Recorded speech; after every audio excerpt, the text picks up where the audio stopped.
estupro, pedofilia, suicídio, tsunami, terremoto, prostituição, aborto, sequestro, assassinato, enchente, atentado, guerra, tráfico, violência, fome, intolerância, corrupção, impunidade. Esse é apenas o princípio das dores. Imagina o que virá. A batalha já foi travada. Você foi convocado a se armar contra os ataques traçados no inferno.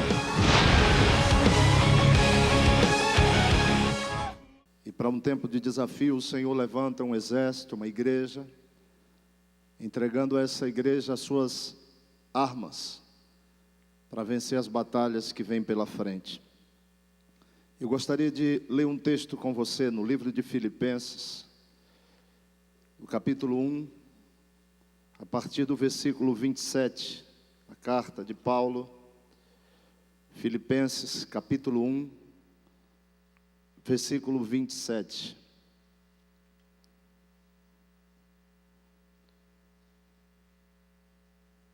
Filipenses 1, 27. Eu vou falar um pouco sobre intercessão governamental. Intercessão governamental.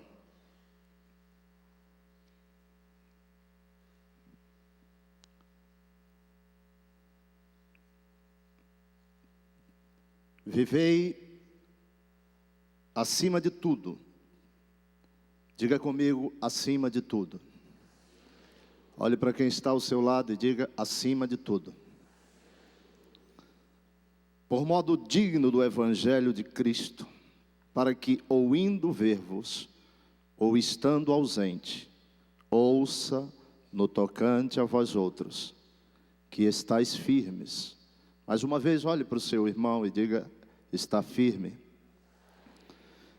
Em um só espírito, como uma só alma, lutando juntos pela fé evangélica, e que em nada estáis intimidados pelos adversários, pois o que é para eles prova evidente de perdição, é para vós outros de salvação, e isto da parte de Deus, porque vos foi concedida a graça de padecerdes por Cristo, e não somente de crerdes nele, pois tendes o mesmo combate que vistes em mim, e ainda agora ouvis o que é meu.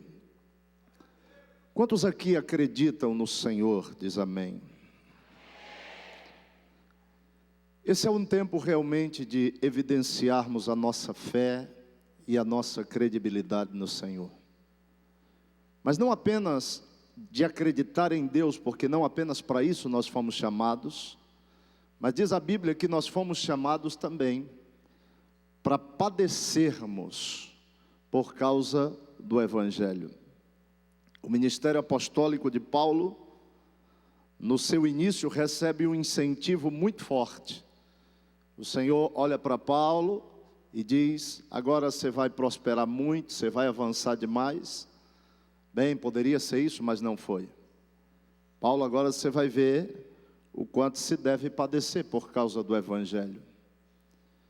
Esse entendimento, ele precisa estar muito mais vivo em nós. Como falamos no início, estamos em tempos de desafio. E se nós falamos de transformação, se falamos de mudança, nós precisamos primeiro saber transformar o que em que e mudar de onde para onde. Por isso eu quero trazer para vocês, ainda que tudo que nós vamos mostrar e falar aqui não seja para enfraquecer a sua fé e nem tampouco para impactá-lo, mas seja principalmente para conscientizá-lo acerca do desafio em que estamos inseridos. Você vai entender para onde vamos, mas precisa entender primeiro onde estamos. E ainda que a igreja no Brasil cresceu numericamente nos últimos 10 anos, de uma forma expressiva, mais de 2 vezes o número de 10 anos para cá, a igreja cresceu. Isso é bom, nós louvamos a Deus por isso. Mas nós estamos também em meio a um tempo em que, mesmo com tanto crescimento numérico da igreja, os desafios também têm aumentado, E a ausência de transformação tem sido muito visível ainda, infelizmente, no meio da nossa geração e da nossa nação. Ainda que tenhamos crescido numericamente, uma igreja que glorifica o Senhor e que em alguns momentos está já experimentando alguns focos de avivamento. Mas a igreja também é uma igreja que muitas vezes tem sido ufanista, tem muitas vezes celebrado enquanto é para chorar, tem muitas vezes gritado num tempo de arrependimento.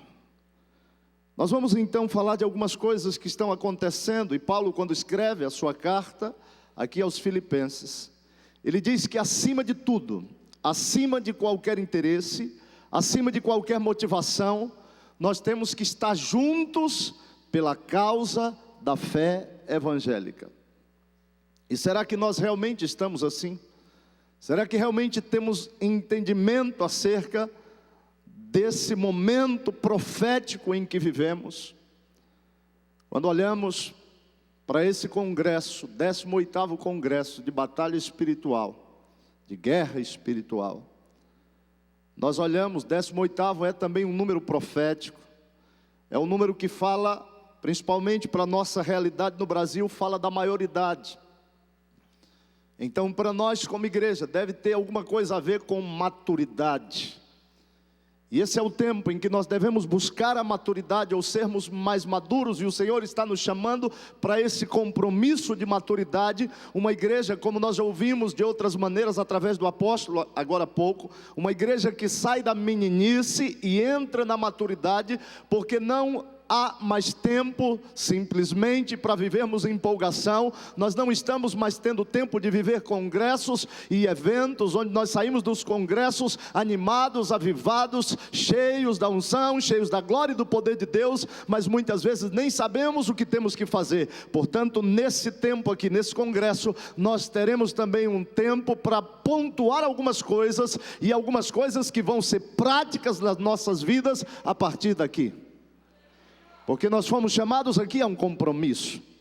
Eu sei que cada um de vocês está investindo de alguma maneira, ou deixando alguma agenda para estar nesse congresso. Então nós vamos sair daqui com algumas ações práticas para as nossas cidades e para a nação brasileira. Posso ouvir amém? Nós estamos há um tempo, e em menos de um ano eu estive em mais de 20 estados da Federação Brasileira, com uma equipe, com vários líderes, tentando conscientizar a igreja, conscientizar os governantes, desde os governos, deputados, senadores, vereadores. Tivemos muitas vezes o ano passado e no início desse ano em Brasília, participando no Congresso e algumas vezes até no Supremo, intercedendo, mas também falando sobre algumas coisas que são da cultura e dos princípios do reino de Deus, e entendendo exatamente o contexto onde estamos. Então nós estamos vivendo no meio de um desafio em que leis, projetos de leis e tantas outras coisas estão sendo aprovadas e que trazem prejuízo principalmente para a vida e família da nação brasileira. Muitas são as leis e projetos de leis que são aprovados. E infelizmente por falta de consciência, porque ainda que nós saibamos que somos o corpo de Cristo, ainda precisamos entender que temos que ter a mentalidade de Cristo. E esse é um tempo também em que a igreja precisa mudar a sua mentalidade.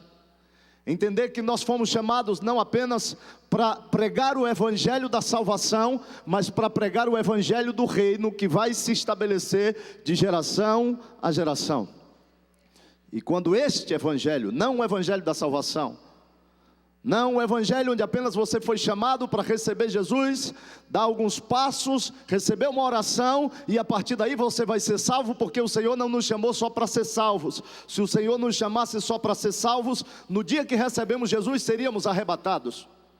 Mas o grande problema é que ao invés de acreditarmos no arrebatamento, e alguns que serão arrebatados, outros já estão sendo arrebentados, porque não acreditam no evangelho do reino e não vivem o evangelho do reino.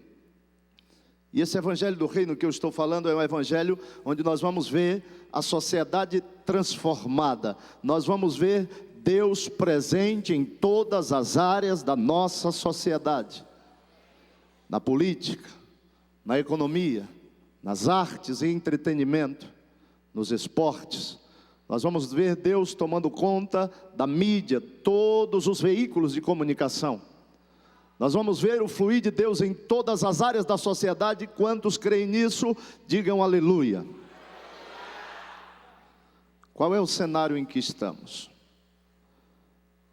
Ainda esse ano nós tivemos como equipe em uma expedição liderada pelo apóstolo Hudson. Estava conosco o apóstolo Maurício e outros líderes. E ele já tinha feito outras expedições, e isso é parte de um projeto que Deus entregou dentro da Rede Brasileira de Oração e Intercessão.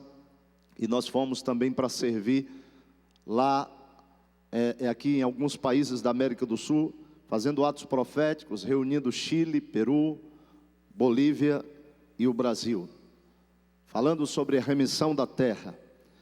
E em uma determinada ocasião nós chegamos no Chile, e chegamos no dia em que alguns tsunamis estavam acontecendo. Bem no momento dos terremotos, Deus nos enviou para ali. E quando chegamos ali, a igreja do Senhor Jesus estava reunida, e eles estavam reunidos como aqueles que estavam na casa de Cornélio, e disseram: nós estamos aqui para ouvir o que vocês têm para dizer. Porque há bem pouco tempo atrás, um profeta norte-americano chamado John Harris, isso está em vídeo, está em áudio, esse profeta estava orando nos Estados Unidos, e Deus deu um comando de que ele deveria vir ao Chile falar das coisas que estavam para acontecer. E ele nunca tinha vindo à América do Sul, e muito menos ao Chile. E naquele momento o Espírito de Deus lhe move, lhe incomoda para falar essas coisas, em cumprimento à palavra que diz que Deus não fará nada sem antes anunciar aos seus servos, os profetas. E Deus disse: vai ao Chile e anuncia as coisas que estão por vir. E ele falava especificamente desse terremoto muito grande. E ele foi. Quando chegou ali, muitos ou tão poucos deram ouvidos à voz profética. Mas alguns líderes se reuniram, levaram ele aos programas de rádio, e ele falou exatamente o que estava para acontecer, exatamente naquela época. Muitos não creram, mas como foi profetizado, veio aquele grande terremoto e os tsunamis que tomaram conta da cidade. E quando aconteceu aquilo, foi um caos terrível para aquela nação. Muitos, até pastores e líderes, na parte sul do Chile, estavam saqueando lojas porque não tinham o que comer.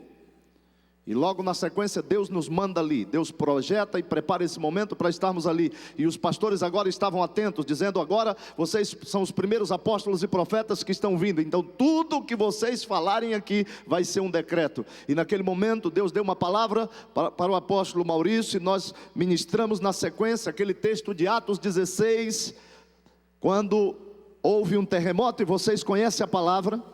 E os terremotos na Bíblia, cada um tem uma forma, mas esse terremoto aconteceu e foi produzido pela adoração da igreja. Algumas coisas estão acontecendo na nação brasileira e não entendemos, mas algumas coisas não são simplesmente porque Deus está incomodado com o que está acontecendo, mas simplesmente porque a igreja começa a adorar, e a igreja levanta um louvor, e a oração e adoração e intercessão em um nível mais elevado. E quando isso acontece, Deus começa a se projetar para o avivamento. Mas não existe em nenhum período da história avivamento sem juízo da parte de Deus. Então aquele terremoto, ele foi produzido por adoração. E quando aconteceu o terremoto, que o carcereiro ia tirar a sua vida, aconteceu um caos naquele momento, as prisões se quebraram. Foi o momento, e aí nós aprendemos com Paulo e Silas, e aí representa o ministério apostólico e profético. Foi o momento em que, quando aquele homem que representava o mundo ia tirar a sua vida, Paulo e Silas levantam a sua voz e dizem: não te faças mal algum, porque nós, igreja, estamos aqui. E foi isso que nós fomos falar no Chile, falar para a igreja viver um evangelho prático, dizer para o mundo tudo o que está acontecendo, o caos, a situação atual, a situação momentânea, leva a um despertar da igreja, e a igreja precisa se levantar em meio a tantos desafios, como nós vimos agora no Nordeste, essa alagação, e em alguns lugares do Brasil, algumas coisas fortes estão acontecendo. Não é nada mais, nada menos, para que eu e você como igreja, levantemos a nossa voz e nos apresentemos diante desses estados, dizendo para os governantes, dizendo para todas as populações: não precisam se preocupar, nós igreja estamos aqui, e Deus soberano, nosso Deus, Ele tem o controle de todas as coisas, Ele vai permitir que essas coisas aconteçam, mas um grande avivamento vem sobre a nação brasileira. Você pode aplaudir o Senhor se você crê. Precisamos sair do evangelho teórico. A igreja está muito teórica e infelizmente a maioria da teoria da igreja está até fugindo da Bíblia, do contexto bíblico. E precisamos viver um evangelho prático, funcional. Um evangelho que diz que o Senhor ajuda e nós vamos fazer essa parte. Parece que nós esquecemos muitas vezes que para Deus agir na terra Ele precisa de um corpo, e nós somos o corpo de Cristo. Precisamos viver as duas coisas, ao mesmo tempo em que intercedemos e oramos, precisamos agir. E nessa geração Deus quer levantar pessoas para estabelecer o seu governo em todos os lugares da nação brasileira. O Senhor vai levantar governadores justos. O Senhor vai levantar um presidente justo na nação brasileira. Deputados, senadores, e em todas as assembleias legislativas, o Senhor vai levantar realmente deputados que tenham compromisso com o reino de Deus e com os princípios do reino. Vereadores em todas as cidades, prefeitos, homens e mulheres que serão incomodados pelo Espírito Santo, mas que terão a mentalidade transformada para transformar outros. É hora de dizermos: nós estamos aqui.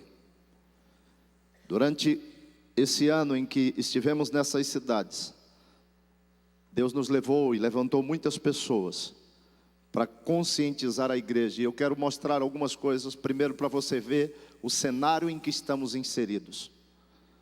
Nós trabalhamos em um fórum, tem algumas pessoas do reino, outros que ainda não entenderam o reino, mas um fórum nacional chamado FENASP, que é o Fórum Evangélico Nacional de Ação Social e Política. E junto com esse fórum nós produzimos alguns materiais, e esse material está sendo passado e foi passado para o Brasil. O ano passado algumas coisas nós mostramos aqui, mas alguns que estavam o ano passado não estão, e outros que não estavam, estão. E eu quero mostrar então algumas coisas para que nós não percamos de vista esse tempo de reflexão. Eu quero que vocês estejam atentos. Pode colocar o primeiro vídeo. É um vídeo que tem um resumo, e ele já está um pouco desatualizado, porque o que está acontecendo no Brasil é muito dinâmico. Às vezes até fora dos trabalhos, em momentos de recesso no parlamento, leis e projetos de leis estão sendo aprovados.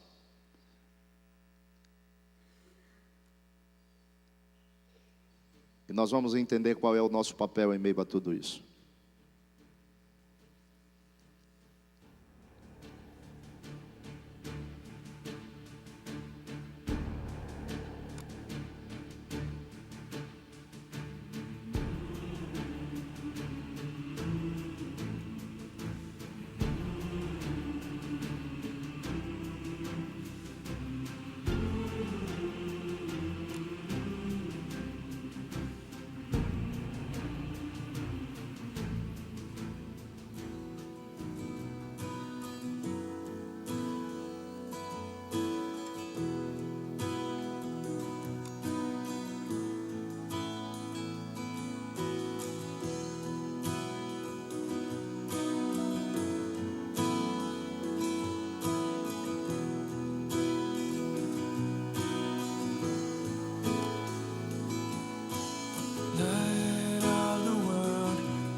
Here I am to worship. Here I am to bow down. Here I am to say that you're mine.